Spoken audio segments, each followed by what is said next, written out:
వృషభ రాశి వారికి ఈ వారం బృహస్పతి మొదటి ఇంట్లో ఉండడం వల్ల ప్రారంభం నుండి చివరి వరకు మీ నుండి పదే పదే రుణం అడిగే మీ పరిచయస్తులు మరియు స్నేహితులందరికీ మీరు దూరంగా ఉండాలి.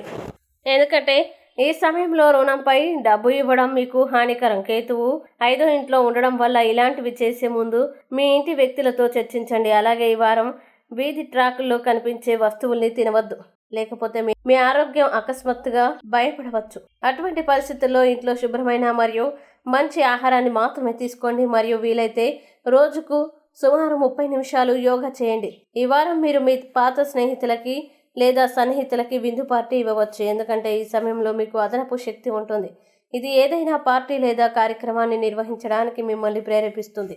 అలాంటివి చేసే ముందు మీ ఇంటి ప్రజలతో చర్చించండి. అలాగే ఈ వారం మీ కెరీర్లో ఆశించిన ఫలితాలని పొందాలనే ప్రత్యాశ మీకు ఉంది, కానీ దీనికోసం మీరు మీ సృజనాత్మక సామర్థ్యాన్ని పెంచుకోవాలి. వృషభ రాశి వారు ఈ వారం చేయాల్సిన పరిహారాలని గనక చూసినట్లయితే శుక్రగ్రహం కోసం యాగహవనం చేయండి. అలాగే ఈ వారం వృషభ రాశి వారికి అనుకూల తేదీలు గనక చూసినట్లయితే వీరికి 18వ తేదీ చాలా మంచి రోజు. ఈ తేదీల్లో ఏ పని ప్రారంభించినా సరే మంచిది.